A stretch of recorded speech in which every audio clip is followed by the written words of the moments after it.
श्री गुरुचरण कमलभ्यो नमः।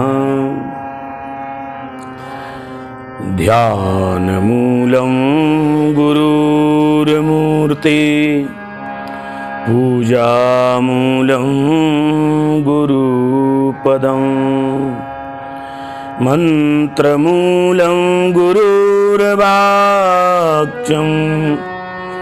मोक्षमूलं गुरुकृपा। यत् कीर्तनं यत् स्मरणं यदीक्षणं, यद्वन्दनं यत् श्रवणं यदर्हणं, लोकस्य सद्यो विदनोति कल्मषं, तस्मै सुभद्रा श्रवसे नमो नमः। जो हरि भक्ति की आस है, तो हरिजन गुण गाय। नत सुकृत भज बीज जो, जन्म जन्म पछताय।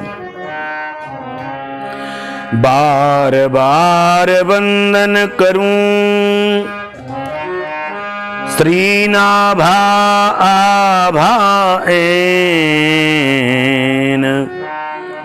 जिन काढ़ो गाभा वेद को, श्री भक्त माल रस देन। प्रियादास जी के पद कमल, बंदौ बारंबार। कीनी भक्ति रस बोधनी, टीका अति सुख सार।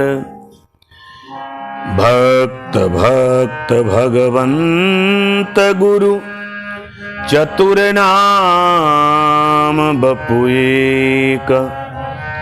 इनके पग बंदन किए, नासे बिघ्न अनेक। श्री राम कथा के रसिक तुम, भक्तन के सरताज। आन बिराजो हृदय में, सुकृपा करो महाराज। हरि जू आई बिराजिए, कथा सुनो इतिहास। तुम श्रोता भक्त माल के, तुम पद रज हम दास। बोलिए श्री नाभाजी महाराज की, गुरु गोविंद भगवान की, श्री हंस भगवान की, श्री शनकादिक भगवान की, देवर्षि नारद भगवान की, चतुर्चिंतामणि श्री नागाजी महाराज की। जय जय श्री राधे। परम आनंद कंद सच्चिदानंद भगवान मेरे लाडली लाल श्री श्याम सुंदर मधुर श्याम भगवान एवं आप सभी भक्तों के चरणों में दंडवत प्रणाम करके आइए आज ठाकुर जी के चरणों में मैं आपके लिए ठाकुर के एक अद्भुत परम लाडले भक्त का चरित्र श्रवण कराने जा रहा हूं। आइए आप 2 मिनट ठाकुर जी का कीर्तन करते हुए भक्तमाल में प्रवेश करें। श्री कृष्ण गोविंद हरे मुरारी, हे नाथ नारायण वासुदेवा।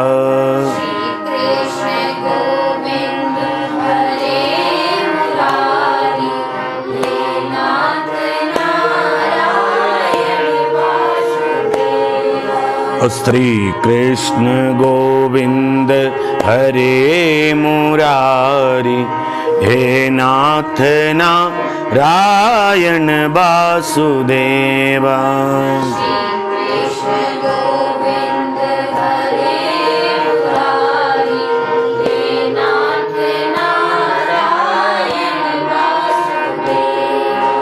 हे नाथ नारायण वासुदेवा, हे नाथ नारायण वासुदेवा, हे नाथ नारायण वासुदेवा।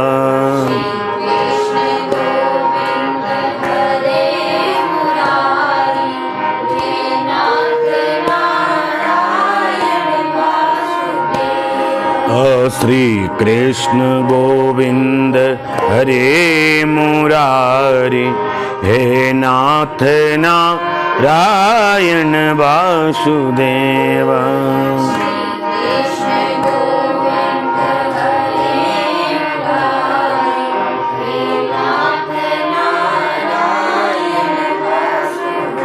बोलिए भागवत भगवान की जय। ठाकुर जी इसी कलिकाल में, ज्यादा समय नहीं, 100 वर्ष पहले ठाकुर जी के एक अद्भुत निर्मल भक्त का जन्म हुआ। भैया, इस संसार में निर्मल होना, सहज होना बड़ी कठिन बात है। सहज सरल ऐसे एक ब्राह्मण बालक का जन्म हुआ। ठाकुर, जनकपुर में एक महान संत श्री प्रयागदास जी का जन्म हुआ। ठाकुर, जनकपुर में एक दंपत्ति ब्राह्मण रहते थे। पंडित जी ज्योतिष के बड़े भारी ज्ञाता, कर्म कांड के ज्ञाता। महाराज जी ये यज्ञ और भगवान की कथा करा करके ही अपना जीवन यापन करते थे। ज्योतिष के बड़े प्रकांड पंडित थे और पांडित्य के साथ में आपकी संतों में बड़ी भारी श्रद्धा थी। ठाकुर, ये ब्राह्मण संत और भगवान के रूप में कोई अंतर नहीं समझते थे, लेकिन इनके कोई संतान नहीं हुई, परंतु ये जो पांडित्य से पैसा कमा करके लाते थे उसी से संत भगवानों की सेवा कर देते। लाल जी, एक दिन इनके घर पर संत भगवान पधारे। संत भगवानों के चरण धोकर के इन्होंने चरणामृत लिया। संतों को सुंदर सुंदर दोनों दंपति ने भोजन कराए। रात्रि हुई तो संत भगवानों ने संकीर्तन किया, सत्संग हुआ। अर्धरात्रि हुई तब संत भगवानों ने पंडित जी से पूछा, पंडित जी आप ऐसे भगवान के भक्त और आपके हमें कोई बाल गोपाल नहीं दिखता। बस पंडित जी तो वेदज्ञ थे, वो तो सब कुछ जानते थे, लेकिन ब्राह्मणी रोने लगी। संत भगवान हंस पड़े। अच्छा अच्छा अच्छा, आपको संतान चाहिए? पंडित जी आप बेटा चाहते हो कि बेटी? पंडित जी हाथ जोड़ के बोले, महाराज जी हम तो बेटा और बेटी में भेद समझते ही नहीं है। आपकी जो कृपा हो वो प्रसाद आप हमें दे दीजिए। संत भगवान कहने लगे, ठीक है पंडित जी, ठाकुर आपके ऊपर कृपा करेंगे ऐसे कहकर के सवेरे ही संत भगवान तो चले गए। अब ठाकुर जी की तो प्रतिज्ञा है, मोर बचन परिजइए फीका और संत बचन पत्थर कर लिखा। एक बार मेरे वचन झूठे होते हैं तो हो जाएं, लेकिन मेरे भक्त के वचन झूठे नहीं होने चाहिए। जैसे ही संत भगवान कह करके पधारे, लाल जी उन ब्राह्मणी को गर्भाधान हुआ। अब तो गर्भाधान में जैसे ही बालक आए, पंडित जी उन बालक को गर्भ में ही भागवत कथा सुनाते, गीता जी सुनाते, रामायण सुनाते। कुछ ही समय बाद पास में ही, जनकपुर के पास में ही इलाहाबाद है ना, प्रयागराज, यहां प्रयागराज में कुंभ का मेला लगा। तो ये पंडित जी अपनी पंडितानी को लेकर के कुंभ में प्रयागराज में स्नान करने के लिए आए। महाराज जी स्नान करके जैसे ही घर गए, अब पंडित जी का स्वास्थ्य बिगड़ने लगा। जैसे गर्भ में ये बालक बड़े हुए, पंडित जी अस्वस्थ रहने लगे। ठाकुर श्री नाभाजी महाराज कहते हैं भक्तमाल में कि इस बालक का जैसे ही जन्म हुआ और पंडित जी का स्वर्गवास हो गया। अब तो घर पे अकेली पंडितानी बड़ी भारी परेशान रहने लगी। भैया पंडित जी पांडित्य करते थे ना, तो इनके जो जजमान थे उन्होंने भी घर पे आना बंद कर दिया। जजमान कहते, अरे पंडित जी के ऐसा महूस बालक पैदा हुआ है, इसके जन्म से पहले ही पंडित जी को खा गया, ये बड़ा महूस है। भैया ब्राह्मणी ने बड़े परिश्रम करके इन बालक को पाला, लेकिन ये बालक पल तो गए, लेकिन इनके पास में कोई बच्चा भी खेलने नहीं आता, पड़ोस के भी कोई इनके पास नहीं आते। कहते, अरे उन ब्राह्मण के घर पर नहीं जाना, क्योंकि जो बालक है वो महूस है। महाराज जी मदहूस है, मनुष्य। महाराज जी थोड़े से बड़े हुए, इनकी माता जी ने इन बालक का नाम रखा प्रयागदत्त। प्रयागदत्त नाम रखा, क्योंकि प्रयागराज गए थे ना स्नान करने, तो विचार आया कि ये भगवान प्रयागराज की कृपा से ही हुए हैं, इसलिए इनका नाम हम प्रयागदत्त रखते हैं। थोड़े से बड़े हुए, बड़े निर्मल मन, संत स्वभाव, बरहि निरंतर होइन पूरे, और जिनके हिये बसो तुम रूरे। बिल्कुल निर्मल मन, संसार का कोई ज्ञान ही नहीं। थोड़े से 5 वर्ष के हुए तो अपने गांव में पड़ोस में खेलने जाते। छोटे छोटे बच्चे इनको देख करके इनके पास में आ जाते। भैया रोज खेलते और अपनी मां की सेवा करते। ठाकुर जी एक दिन क्या हुआ कि श्रावण का महीना था, और श्रावण के महीना में ये प्रयागदत्त जी महाराज गांव में खेलने के लिए आए। तो देखा कि गांव में कोई बच्चे ही नहीं है, कोई बालक घर से नहीं निकल रहा है। प्रयागदत्त जी ने कहा, क्या हुआ, आज कोई हमारे साथ खेलने क्यों नहीं आया, कोई बच्चा कहां चले गए सब के सब।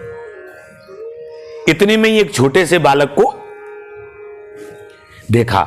प्रयागदत्त जी ने आवाज दी, अरे भैया कहां जा रहे हो, नहीं पूरे को भैया। वो बालक पास में आए, देखा हाथ में राखी बंधी हुई। बोले कि आज तुम खेल नहीं रहे हो। वो बालक बोला, बोले प्रयागदत्त तुमको पता नहीं है, आज श्रावण है, और श्रावण के दिन बहन अपने भैयाओं के राखी बांधती है।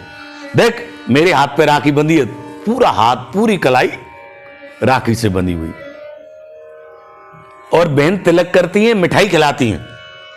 इतने में ही उस बालक को आवाज पड़ी, बाकी मैया ने आवाज दी, ये लाला घर को आ जा, तेरो मामा आयो है।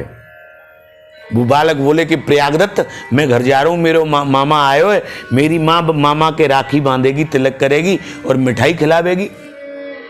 ऐसे दौड़ लगा करके वो बालक मां के पास चले गए।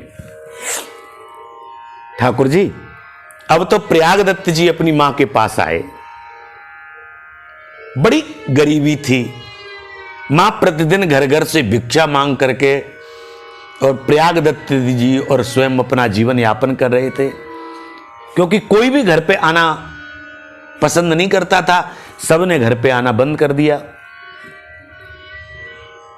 मैया से जाकर के हाथ जोड़ के प्रयागदत्त जी ने पूछा, मां आज श्रावण है, राखी को दिन है, क्या हमारे बहन ना है? ब्राह्मणी देखते ही रो पड़ी, नेत्रों से आंसू आ गए। कहा, बेटा मैं भी मेरे परिवार में अकेली थी और तुम्हारे पिताजी भी घर में अकेले थे, और आप भी अकेले, हमारे जन्मे हो कोई है ही नहीं। अब छोटे से बालक, निर्मल मन, वो तो कुछ जाने ही नहीं। भैया संसार में सरल होना, सहज होना बहुत बड़ी बात है। बिल्कुल निर्मल मन, सरल सहज।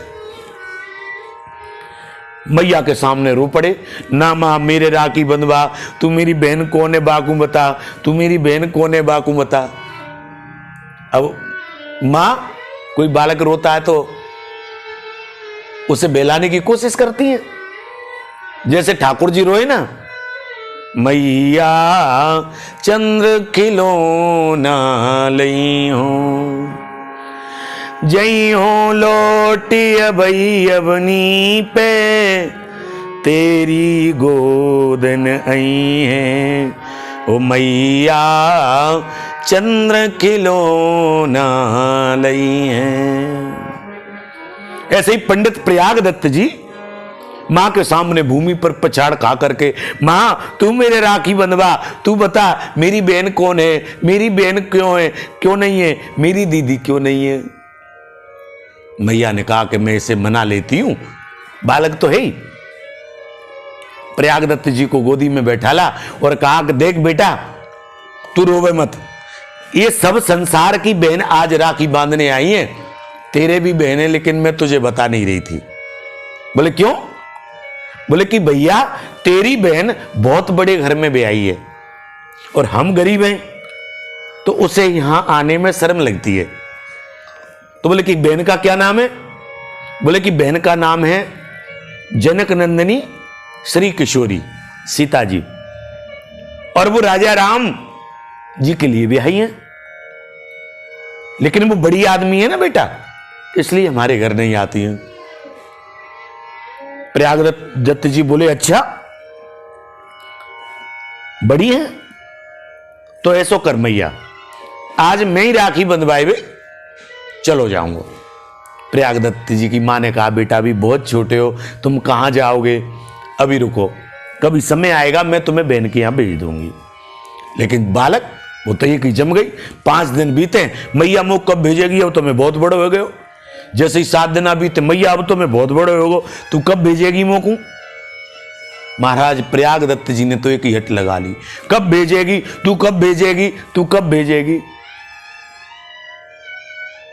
ठाकुर जी श्री नाभाजी महाराज कह रहे हैं प्रयाग भक्तमाल में कि उन प्रयागदत्त जी की मैया ने चावल के आटे में थोड़ा सा घी बूरा डाल करके और एक लड्डू बनाया। जनकपुर में, मिथिला में उस लड्डू को कसार कहते हैं। क्या कहते हैं? कसार। कसार का लड्डू बनाया और प्रयागदत्त जी को दिया, और प्रयागदत्त जी को जो प्रयागदत्त की मां साड़ी पहनी थी ना, उसी साड़ी में से आधी साड़ी फाड़ करके दी और आधी पहन ली और कहा कि ले भैया तू अपनी बहन को दे देना। और उसी साड़ी में लड्डू बांध दिया। ठाकुर जी बस प्रयाग दत्त जी जनकपुर से चले। मैया से पूछा, मैया बहन के घर को क्या नाम है? बोले बहन के घर का नाम है कनक भवन, कनक बिहारी भगवान। अब तो जनकपुर से अवध के लिए चले। पूरे रास्ते भर मस्ती में झूमते हुए, जानकी के प्रयागदास भैया जनकपुर जन्म लियो, जानकी के प्रयागदास भैया अवध में आए बसे। मैं जानकी का भैया हूं, मैं प्रयागदासी हूं, मैं प्रयाग दत्त हूं, मैं प्रयाग दत्त हूं, जानकी का भैया हूं, किशोरी जी का भैया हूं, ऐसे कह के अयोध्या गए। अब अयोध्या में घर घर पूछे, भैया मेरी बहन कहां रहती है, मेरी बहन का घर कौन सा है, मेरी बहन का घर कौन सा है। तो संसार में सभी तरह के लोग होते हैं, कोई हंसे, कोई मजाक करे, है ना। 7-8 दिन प्रयागदास जी को घूमते घूमते हो गए, तब एक संत का दर्शन हुआ। संत समझ गए कि हां इनको ठाकुर जी की तंद्रा है, और क्या, तंद्रा का रंग ही दूसरा होता है, किशोरी जी इन पर अवश्य कृपा करेंगी। कहा, बोले भैया प्रयाग दत्त जी, ये जो पीत वर्ण की ऊंची ऊंची ध्वजा दिख रही हैं और ये सोने के जो कलश रखे हुए हैं, ये आपकी बहन का घर है। अच्छा, दौड़ लगाई, कनक भवन में पहुंच गए। देखे पुजारी जी ठाकुर जी की आरती कर रहे थे, धुंध भी नगाड़े बज रहे, तोपों की सलामी हो रही। दूर जाकर के खड़े हो गए। विचार किया कि देखो मैया कह रही थी, वैसी बहन तो बहुत बड़ी आदमी है, बहन के तो बहुत ठाट है भैया। आरती हुई, प्रयाग दत्त जी ने आरती ली, पुजारी जी जो सब लोग दर्शन करके चले गए, तो प्रयाग दत्त जी ठाकुर जी के मंदिर के सामने आए और किशोरी जी को प्रणाम किया, जीजा जी को प्रणाम किया, और कोने में जाके बोले, बहन तू कुछ शर्म ना आवे, तू बड़े घर में तेरी शादी है गई, तो तू का मम्मी की मां के पास ना आवे? तुम्हें यह पता नहीं है कि मैं अकेला भैया हूं और सब दुनिया की बहन राखी बांधती हैं, तुम मेरे राखी बांधने नहीं आती हो? ठीक है, हम मानते हैं कि आप बड़ी आदमी हो, पैसा वारी हो, तो कब छोटे गरीब भैया को भूल जावे? हाँ, मैं मानूं कि मैया ते तुम्हारी लड़ाई है गई होगी, लेकिन कम से कम सामन पे तो तुमको आना चाहिए ना। पुजारी जी ने देखा, पुजारी जी पहुंचवान थे, कुछ नहीं कहा। बहुत देर प्रयागदास जी एकांत में किशोरी जी को कहते रहे, लेकिन मूर्ति थी वो तो। प्रयागदास जी तो मान ही नहीं रहे थे कि ये मूर्ति है, वो तो कह रहे थे कि मेरी मां ने काट, और ये साक्षात भगवान है। ठाकुर जी, मामा प्रयागदास जी कनक भवन से निकले और अवध में ही वृंदावन के एक संत गोमती दास रहते थे भाई, उनके आश्रम के पास में ही घनघोर जंगल था। उस जंगल में जाकर के प्रयागदास जी बैठ गए और कहा, बोले कि तू बड़ी आदमी है, मैंने मान लियो, मैया ने तो ते कछु कह दी होगी, लेकिन भैया के तो कम से कम राखी बंधवाए भी आना चाहिए ना, और जब तक तुम राखी नहीं बांधोगी मैं भी अब घर वापस नहीं जाऊंगा। और देखो बहन, मैंने तो आपसे कछु कही ना है, तुम मेरे तो राखी बांधो, आप मेरे तो राखी बांधो। और देखो, ये मां ने साड़ी भेजी है आपके लिए और ये लड्डू बना करके भेजे हैं। महाराज जी, 7 दिन हो गए प्रयागदास जी को उसी तंद्रा में, क्योंकि ये तो पता नहीं थी कि ठाकुर जी का अवतार त्रेता में हुआ और आज में कलयुग में ठाकुरानी किशोरी जी को अपनी बहन मान रहा हूं। वो तो यो कह रहे थे कल जन्म हुआ है और मेरी मां ने मुझे भेजा है। तो मंत्र जाप मम दृढ़ विश्वासा और पंचम भगत सो वेद प्रकाशा। मेरे गुरुदेव भगवान कहते हैं माता पिता गुरु की बानी और बिना विचार करे सोई ज्ञानी। माता पिता और गुरु की वाणी पर अपना दिमाग नहीं लगाना चाहिए। हां, बिना ही विचार करे सोई ज्ञानी। संसार का सबसे बड़ा ज्ञानी वह है जो माता पिता और गुरु की जो आज्ञा मिले उसको आंख बंद कर करके उसी कार्य को करना चाहिए। अब 7 दिन न खामे न पीमे, एक वृक्ष के नीचे बैठे बैठे रो में। बहन तुझे मेरी सौगंध है, हम गरीब आदमी हैं, तू हमारे राखी नहीं बांधेगी। गरीब हूं लेकिन तेरो तो भैया हूं और मैया ने कछु कह दी तो तू बाकू माफ कर। और देख बहन तू मेरे राखी बांध। सब दुनिया के भैया आज अपने हाथन पे राखी बंधवाए के मुंह को चिढ़ा रहे, कह रहे बोले तेरे बहन नहीं है, तुम्हारे बहन नहीं है। बहन आप राखी बंध मेरे राखी बांधवे पधारो। ठाकुर जी जैसे ही 7 दिन हुए, 7वें दिन अर्धरात्रि पर प्रयागराज जी ने क्या देखा कि एक राजा महाराज की सवारी आ रही है और आगे से जय जयकार हो रही है। जयति यतराज महाराज अयोध्यानाथ पधार रहे हैं। दुंदुभी नगाड़े बज रहे हैं, तोपों की सलामी लग रही। हटिए हटिए, जयति यदि कुल देव सूर्य कुल दिवाकर श्री राघवेंद्र सरकार पधार रहे हैं। प्रयागदास जी ने कहा अच्छा मेरी बहन आ गई क्या? हटो हटो हटो।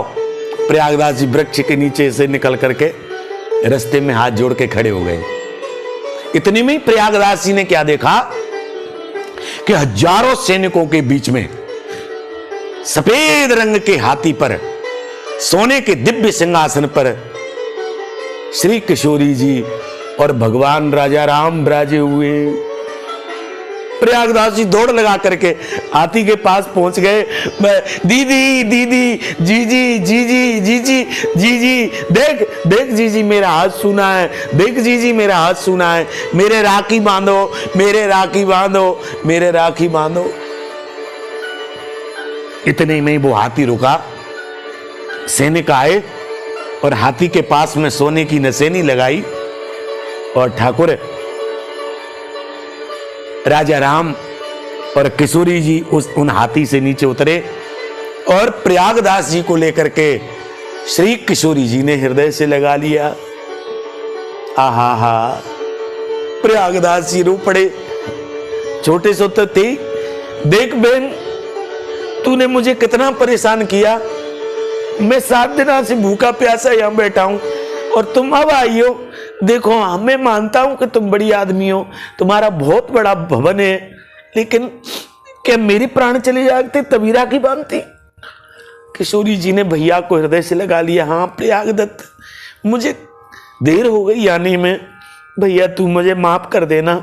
ये जीजा सरकार है ना, बहुत बड़े आदमी हैं, इनको फुर्सत ही नहीं मिलती है। लाओ तुम्हारे राखी बांधूं। प्रयागदत्त जी ने आगे हाथ किया, किशोरी जी ने राखी बांधी। इतने में ही प्रयागदत्त जी को स्मरण हुआ, बहन ले ये माँ ने तुम्हारे लिए लड्डू बना के भेजे हैं, लो जीजा जी। अपने हाथ से ठाकुर जी को वो लड्डू पवाया। 7 दिन का चूरा हो गया था, ठाकुर किशोरी जी को पवाया। लो माँ ने भेजा है और बड़ी आदमी हो गई हो, माँ बाप को कभी नहीं भूलना चाहिए। मैंने संसार में आप ही बहन देखी हो जो माँ बाप को भी नहीं पहचानती हो, भैयाओं को भी नहीं पहचानती हो। लो पाओ लड्डू। किशोरी जी ने पाया। आहा, मेरी माँ का लड्डू। कितने दिनों बाद आज मेरी माँ के हाथ का भोजन मुझे मिला है। किशोरी जी ने लेकर के वो लड्डू अपने हाथ से जो बचा हुआ था वो प्रयागदास जी को खिलाया, जल पिलाया। और प्रयागदत्त जी बोले देखो बहन, ये माँ ने आपको साड़ी भेजी है, इसे पहनो। किशोरी जी देखते ही नेत्रों से अश्रुपात होने लगा। बताओ कितने सुंदर भाव कि आधी साड़ी वो मां पहनी होगी, आधी साड़ी मुझे भेजी है।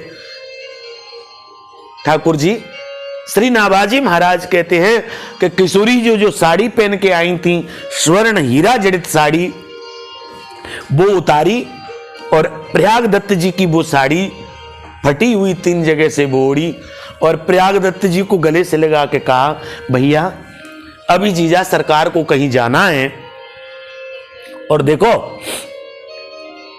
तुम ये मेरी पुरानी साड़ी मां को दे देना और ये प्रसाद भी मां को दे देना और तुम मां से कह देना कि मैं एक दिन जरूर आऊंगी। बस प्रयाग दत्त जी को ऐसे कह करके ठाकुर तो वहां से चले गए। ठाकुर जी जैसे ही प्रयाग दत्त जी की तंद्रा खोली, प्रयाग दत्त जी ने कहा, भैया ये सपना था या सच में था, लेकिन जो भी हो, लेकिन अब तो किशोर हाथ पे नजर गई तो देखा कि किशोरी जी के हाथ की राखी बंधी। अरे अब तो दीदी दीदी दीदी कह करके जीजा जी कह करके प्रयागदास जी उसी जंगल में घूम रहे थे। इतने में ही वहां से अयोध्या के संत श्री त्रिलोचन बाबा आए और प्रयागदास दत्त जी को रोते देखा, समझ गए कि निश्चित इन बालक पर ठाकुर जी की कृपा हो गई, इनको किशोरी जी ने अपना लिया। लेकर के त्रिलोचन दास जी ने प्रयाग दत्त जी को हृदय से लगाया, पूछा, बोले क्यों रो रहे हो? बोले कि गुरु जी मेरी बहन आई और मेरे राखी बांध के चली गई और 7 दिन में तो आई और उसने मुझसे झूठे को भोजन की भी नहीं पूछा कि तू रोटी खाएगा कि नहीं खाएगा, और मैं इतने 7 दिन से भूखा प्यासा अयोध्या में घूम रहा हूं। बाबा त्रिलोचन दास जी समझ गए कि इस बालक के कारण ठाकुर जी की मुझ पे भी कृपा हो जाएगी। हाँ, क्योंकि ये बिल्कुल निर्मल और सहज हैं। भैया प्रयागदास दत्त जी को बाबा त्रिलोचन दास जी अपने आश्रम में लेके आए। संध्या को ब्यारू की कहा, प्रयाग दत्त जी ने कहा, नहीं मैं भोजन पाऊंगा तो अपनी बहन के हाथ को ही पाऊंगा, क्योंकि मेरी बहन बड़ी आदमी है, बाकू मोते भैया कहे में शर्म लगे। हाँ, और उसने इसीलिए तो मुझे गुरु जी 7 दिन हो गए तब भी भोजन की नहीं पूछा। ठाकुर जी जैसे ही संसेन आरती होने को आई, पुजारी जी कनक भवन में दिव्य सोने स्वर्ण थाल में 56 भोग जैसे ही किशोरी जी को लगाने के लिए आए। किशोरी जी की नजर पड़ी प्रयागदास जी पे और किशोरी जी ने अपनी 2 सहेलियों से कहा, अपनी सेविकाओं से कहा, बहन बाबा त्रिलोचन जी के आश्रम में मेरे भैया प्रयागदास भूखे बैठे हैं, आप 2 थाल ले जाकर के उन्हें भोजन करा के आओ। ये किशोरी जी की सहचरी दोनों थाल लेकर के और बाबा त्रिलोचन दास जी के आश्रम में पधारी। महाराज जी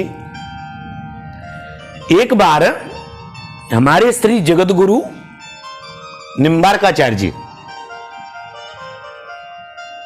काशी में पधारे, तो काशी के पंडितों ने जगत गुरु श्री निम्बारकाचार्य भगवान से पूछा, प्रभु जी आपके दर्शन कहां कहां होते हैं? तब वेदांती 10 श्लोकी में ठाकुर जी ने कहा है ना, बोले कृपा से दैन्या द्वियुजे प्रजायते यया भवेत प्रेम विशेष लक्षण। भैया जिनके दैन्य भाव होता है, जिनका नीचे को सिर झुका होता है, जिनके नेत्र सजल हुए होते हैं और सब में मुझ परमात्मा के दर्शन करते हैं, उनके हृदय में मेरा ही वास होता है। दैन्य भाव प्रयागदास जी का। आज 2 थाल लेकर के किशोरी जी की सहेली बाबा त्रिलोकदास जी के आश्रम में आई। बाबा त्रिलोचन दास जी ने भी वो ठाकुर जी का दिव्य प्रसाद पाया। अब तो प्रयागदास जी की हृदय कपाट खुल गए। बाबा त्रिलोचन दास जी भी धन्य धन्य हो गए। भैया प्रयागदत्त, आज आपके कारण मुझे भी किशोरी जी की कृपा हो गई। लेकिन प्रयाग त्रिलोचन जी बोले कि देखो प्रयागदास जी, ये सोने के दिव्य जो बर्तन हैं इनको हम तो रखेंगे नहीं, क्योंकि किशोरी जी से हाथ जोड़ के कहा प्रभु मुझे इन चमक धमक के चक्कर में मत पाड़ो, क्योंकि ठाकुर जी मुझे तो आपकी कृपा चाहिए, मुझे संसार का ऐश्वर्य नहीं चाहिए। भैया श्री नाभाजी महाराज भक्तमाल में कहते हैं कि पास में ही गणेश कुंड था। उस गणेश कुंड में प्रयागदत्त जी ने वो सोने के दिव्य थाल अमनिया करके मिट्टी से माज करके और उस गणेश कुंड में फेंक दिए, उसी में डाल दिए। और अगले दिन सवेरे ही जनकपुर को आए। इनकी मां रोज रास्ता देखती थी, लाला आ रहे होगो, भैया आ रहे होगो, क्योंकि मो बूढ़ी को सहारो तो मेरो प्रयागदत्त ही हो। इतने दिन हो गए, मैं बाबरी ने भेज तो दियो, कहाँ किशोरी जी बलालाती मिलेंगी। ऐसो नहीं कि कहूँ वो रो रो के प्राण ने दे दे। इतने में ही नजर पड़ी ठाकुर जी जिन पर आपकी कृपा हो जाती है वो तो द्वितीय भास्कर एवं दूसरे सूर्य की तरह चमकने लग जाते हैं। घर के पास में ही जैसी मां ने देखा कि प्रयागदत्त जी सूर्य की तरह चमक रहे हैं, मां समझ गई कि जरूर इनकी बहन किशोरी जी ने प्रयागदत्त पर कृपा कर दी। प्रयागदत्त को हृदय से लगाया, कहा बोले को बेटा बहन मिली? हाँ मां मिली, लेकिन वो तो बहुत बड़ी आदमी है। और मां तू तो इतनी दयालु और कृपालु है, हमारे इतनी बहन वो तो बहुत निष्ठुर है, 7 दिन मुझे भूखो रखियो। हाँ पर मैंने रो रो के मैंने संकल्प कर लियो कि जब तक आप अपने हाथ से नहीं पवाओगी तब तक मैं पाऊंगा ना। मैया ने कहा तो फिर आई बेटी, आए वो? बोले हाँ माँ, ये प्रसाद और ये धोती भी आपको भेजिए। माँ धन्य धन्य हो गई, प्रयागदत्त जी को हृदय से लगा लिया। ओ बेटा वाह, संसार के लोग तो कहते थे कि आपकी कोख में मनुष्य बेटा जन्मा है, लेकिन आज आपने मेरी भी कोख को धन्य कर दिया। बेटा पुत्रवती युवती जग सोई, रघुबर भगत जास सुत होई। पुत्रवती युवती जग सोई, रघुबर भगत जास सुत होई। बेटा प्रयागदत्त, आज आपने मेरी कोख को धन्य कर दिया कि आप जैसा बेटा मेरे जन्मा। आज ठाकुर जी का साक्षात्कार मुझे करा दिया। और ये किशोरी जी जनक नंदिनी श्री सीता जी की साड़ी आप मेरे लिए प्रसाद के रूप में ले आए। श्री नाभाजी महाराज कहते हैं, जननी जने तो भक्त जन के दाता के सूर, नाही तो तू बाजर वृथा गमावे न्यूर। भागवत जी में प्रहलाद जी महाराज कह रहे हैं, कुलम पवित्रम जननी कृतार्थम। स्वयं नरसिंह भगवान ने कहा, प्रहलाद आप अपने पिता की चिंता करते हो, आप जैसा भक्त जिस कुल में जन्म लेता है वो कुलम पवित्रम जननी कृतार्थम। वो कुल तो पवित्र होता ही है, वो जननी तो कृतार्थ होती है। ये भारत भूमि भी धन्य धन्य हो जाती है जहां आप जैसे भक्त जन्म लेते हैं। मां प्रयागदत्त जी को हृदय से लगाई और ठाकुर जी अब तो दोनों मां बेटा उन्हीं किशोरी जी की दिन रात चर्चा करते। अच्छा वो कैसी थी? पर जीजा ने तुमसे क्या कहा? पर जीजा ने तुमसे क्या बोले? 1 वर्ष में मां का प्राणांत हो गया। अब तो अकेले प्रयागदास जी अपने मां की अंत्येष्टि की क्रिया की। जब घर पे अकेले रह गए तब विचार किया कि भैया हम अकेले यहां रह करके क्या करेंगे जनकपुर में। हाँ, बहन की यही चले क्योंकि हमारे यहां तो कुछ है ही नहीं। अब फिर अयोध्या में आ गए और उसी तरह से गली गली में आवाज लगा मैं, भैया तुम मुझे ऐसे वैसे मत समझना, हाँ मैं किशोरी जी का भैया हूं, मैं किशोरी जी का भैया हूं। ठाकुर जी उन्हीं त्रिलोचन बाबा के आश्रम में पहुंच गए। त्रिलोचन बाबा ने कहा कि देखो प्रयागदत्त जी, जब तक जीव के वैष्णवी दीक्षा नहीं होती तब तक भगवान कृपा नहीं करते हैं। और जे प्रभु किशोरी जी ने आपके आके राखी बांधी तो प्रभु पहले तो प्रारंभ में तो आकर के एक बार प्रत्येक जीव को दर्शन देते हैं। क्यों कि एक बार में ऐसी बंसी बजा देते हैं कि फिर पागल हुआ जीवन भर घूम। हाँ, और दूसरी बार दर्शन करने के लिए तो थोड़ा निर्मल बनना पड़ता है, भजन करना पड़ता है। तुम ऐसा करो, वैष्णव हो जाओ। तो त्रिलोचन बाबा ने आपको दीक्षा दी। महाराज जी राम मंत्र दिया, तिलक लगाने लगे। अब तो प्रयागदत्त जी वहीं उसी आश्रम में बैठ करके ठाकुर जी का भजन करते, कीर्तन करते हैं खूब। मेरी बहन ऐसी है, मेरी बहन ऐसी है, मेरी बहन ऐसी है, मेरी बहन ऐसी है। ठाकुर जी एक दिन बाबा प्रयागदास जी काशी में जो संकट मोचन हनुमान जी का मंदिर है ना, मैंने आपको भक्तमती सखुबाई के चरित्र में वर्णन किया था। वहां संकट मोचन हनुमान जी के मंदिर पर राम कथा चल रही थी।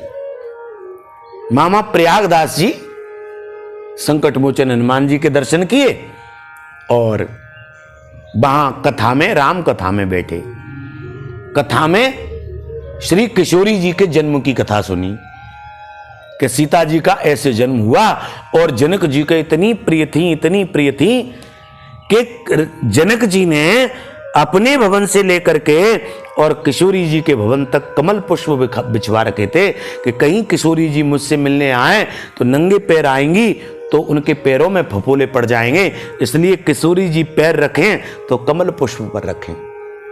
प्रयागदास जी ने कहा वाह, इतनी प्रिय। अब तो अपने नाम के पीछे लिखने लग गए मामा प्रयागदास। अपने नाम के पीछे लिखने लग गए मामा प्रयागदास। क्यों? बोले किशोरी जी जगत की मां हैं और हम किशोरी के भैया, तो किशोरी हम जगत के कौन हुए? मामा। ऐसे ही हमारा जो नायला वाला आश्रम है ना, उन नायला वाले आश्रम के जो श्री महंत जी हैं, क्या कहना, अर्चनीय वंदनीय श्री चरण मामा जी जो आश्रम के श्री महंत हैं, उनको भी हमारे गुरुदेव भगवान मामा जी कह करके पुकारते।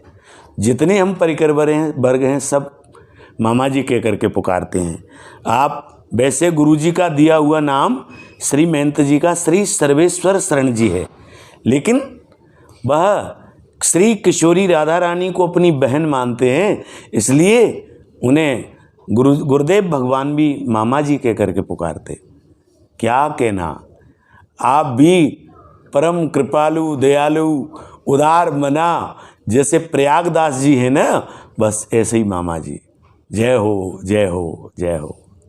कथा सुनी कि किशोरी जी के विवाह की कथा सुनी कि जब भगवान राजा राम जी ने धनुष तोड़ा, स्वयं ब्रह्मा जी वेद पढ़ने के लिए, विवाह पढ़ने के लिए आए और ठाकुर जी 1 महीने बारात जनकपुर में रुकी।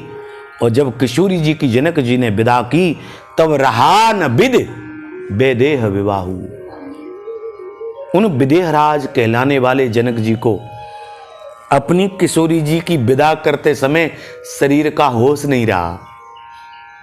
जब होश में आए तब दशरथ जी के चरणों में पड़े पाया, हाथ जोड़ के कहा, दशरथ जी, आज तक किशोरी जानकी के पिता जनक थे, लेकिन आज के बाद उनके पिता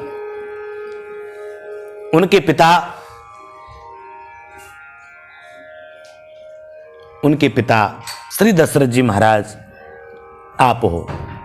कहो, आज मुझे वचन दे दीजिए कि आज के बाद किशोरी जी को आप जनक की तरह मानोगे ना। दशरथ, सूर्य कुलभूषण, मैं आपको किशोरी नहीं दे रहा। इस विदेह में चलने वाली, इस विदेह देह में चलने वाली जो श्वास है वो किशोरी आपको दे रहा हूं। महाराज, आप तो चक्रवर्ती सम्राट हो दशरथ जी। किशोरी जानकी कोई गलती कर दे तो मुझे जनक को देखते हुए आप किशोरी जी को क्षमा कर देना, आप जानकी जी को क्षमा कर देना। महाराज जी, बारात की विदा हुई और किशोरी जी अवध में पधारी। मामा जी बड़े प्रसन्न हुए। आहा आहा, मेरी बहन इतनी प्रिय, इतनी प्रिय, वाह कितनी सुंदर शादी हुई। ठाकुर जी अब जैसे ही अपने आश्रम में आए, मामा प्रयागदास जी की तबीयत बिगड़ गई। 3 दिन मामा जी कथा सुनने नहीं गए, तब तक प्रसंग आगे बढ़ गया। 3 दिन बाद जैसी कथा सुनने गए तो प्रसंग आया, तापस बेस विशेष उदासी और 14 बरस राम वनवासी। तपस्वी का वेश बना करके राजा राम और किशोरी जी वन को जा रहे हैं। जनक जी ने बहुत मना किया, लेकिन दशरथ जी ने बहुत मना किया, लेकिन राजा राम माने नहीं। किशोरी जी को राम जी ने मना किया, लेकिन किशोरी जी ने एक ही बात कह दी, प्रभु जहां राम तहां अवध निवासु। मैं आपके बगैर कैसे रहूंगी। बलकल वस्त्र धारण करके नंगे पैर वन को जा रहे हैं।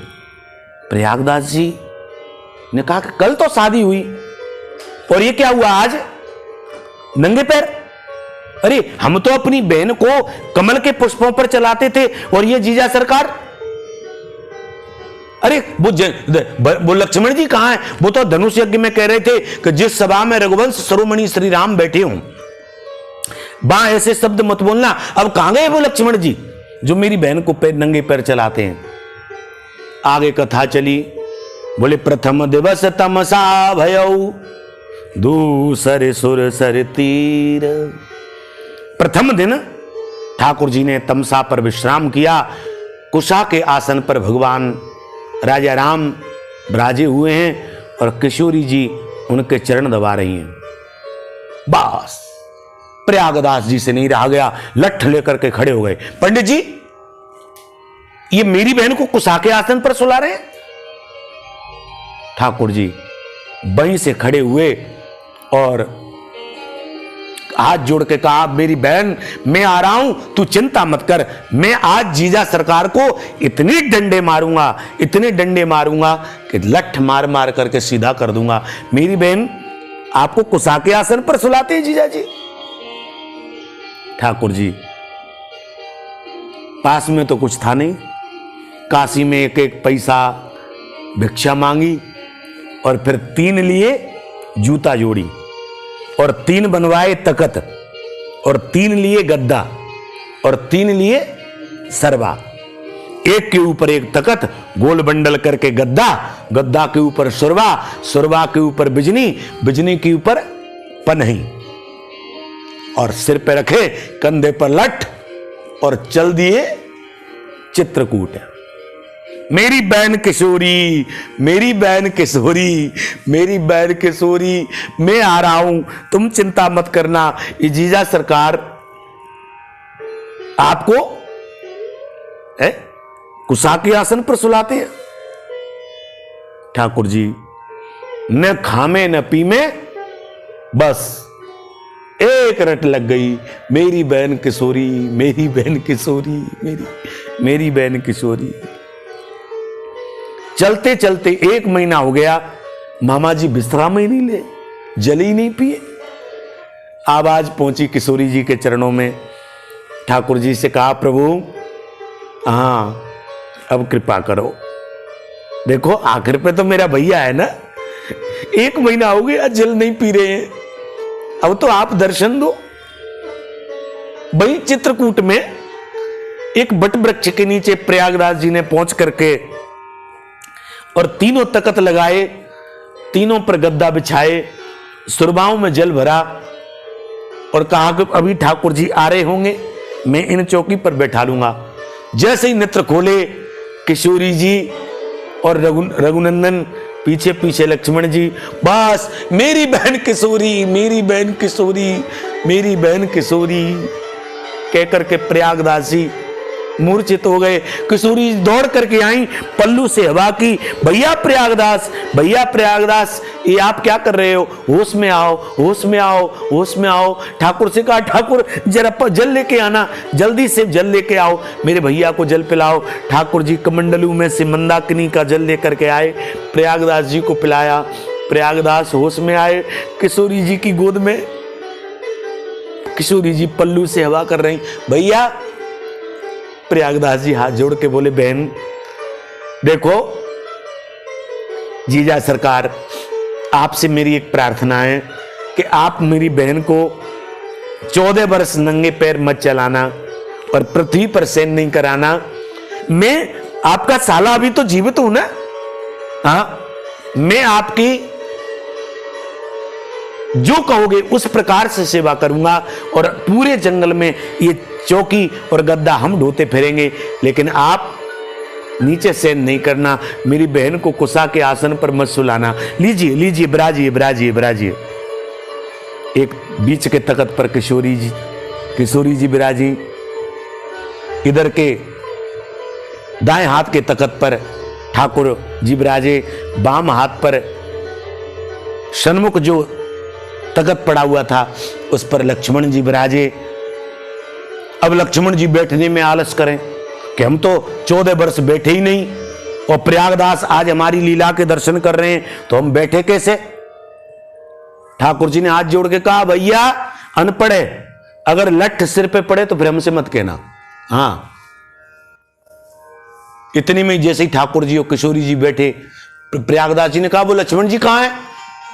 जी तू बता, वो उस धनुष यज्ञ में कह रहे थे कि जनक जी जिस सभा में रघुवंश शिरोमणि श्री राम बैठे हों उस सभा में ऐसे शब्द मत बोलना, अब नंगे पैर चलाते हो, शर्म नहीं आती। किशोरी जी ने देखा कि अनपढ़ कहीं लठ न दे दे, सो हाथ जोड़ के कहा, देखो भैया। बोले बोलो। बोले ये जीजा सरकार मुझे लेके नहीं आ रहे थे, बहुत मैंने प्रार्थना की तब लेकर के आए। और प्रयागदास जी तुम एक बात बताओ। बोले बताओ बहन। बोले अगर जीजा सरकार आपसे कह देंगे अभी कि तुम अपनी बहन को ले जाओ, तो क्या आप मुझे जीजा से अलग देखना चाहोगे। नहीं नहीं नहीं नहीं बहन, मैं आपको अलग नहीं देखूंगा, आप यहीं रहो। ठाकुर जी बोले, प्रयागदास जी अब आप अवध में पधारो, है ना, और वनवास में तो हम अकेले ही रहेंगे, और 14 वर्ष बाद आकर के मैं तुम्हें वचन देता हूं कि तुम्हें अवश्य आकर के दर्शन दूंगा। तो बोले प्रभु ये चौकी, तो बोले कि इन्हें तुम अवध में ले जाओ, ये हम बैठ गए ना, हमारी प्रसादी हो गई, और जब मैं अवध में आऊंगा तो इन्हीं चौकी पर और इन्हीं सरवाओं पर बैठूंगा और यही पादुका धारण करूंगा। ठाकुर जी उन चौकी और गद्दाओं को लेकर के प्रयागदास जी अवध में आए, और अवध में बई बाबा त्रिलोचन दास जी के आश्रम के आगे एक नीम का पेड़ था। उस नीम के पेड़ के नीचे तीनों चौकी लगा दी थी, और चौकियों पर गद्दा और सुरबाओं में जल भर ले आए थे। और भक्तमाल में श्री नाभाजी महाराज गा रहे हैं ये भजन। ये कहावत आज भी अवध में बहुत प्रचलित है महाराज जी। मेरे महाराज जी भी जब मुझे भक्तमाल सुनाते थे तो इस पद को बहुत गाते थे। नीब के नीचे खाट बिछी है, नीब के नीचे खाट बिछी है, और खाट के नीचे सरवा, प्रयागदास अलमस्ता सोबे, राम लला के सरवा। अवधी भाषा में साले को महाराज जी सरवा कहते हैं। सरवा आवत नहीं हो का हो तो सरवा कहते हैं ना। तो प्रयागदास जी कह रहे हैं नीव के नीचे खाट बिछी है, और खाट के नीचे सरवा। प्रयागदास जी जब से अवध में आए उस नीव के नीचे तीनों चौकी लगा करके और सुरबाओं में पानी भर करके और अलमस्त बैठते थे। हाँ, अलमस्त रहते थे। मन लाग्यो मोरे यार फकीरी में, मन लाग्यो मोरे यार। जो सुख पायो मैंने राम भजन में, जो सुख पायो मैंने राम भजन में, वो सुख नाई अमीरी में, मन लाग्यो मोरे राम फकीरी में, मन लाग्यो मोरे राम। अलमस्त वहीं बैठे रहते थे। तो अयोध्या के संत कहते प्रयागदास जी कुछ भजन पूजन किया करो, कुछ भजन तो किया करो। लेकिन प्रयागदास जी तो एक ही बात कहते कि मुझे मेरी बहन ने कह दिया है कि हम जरूर आएंगे। सबको एक ही बात कहते।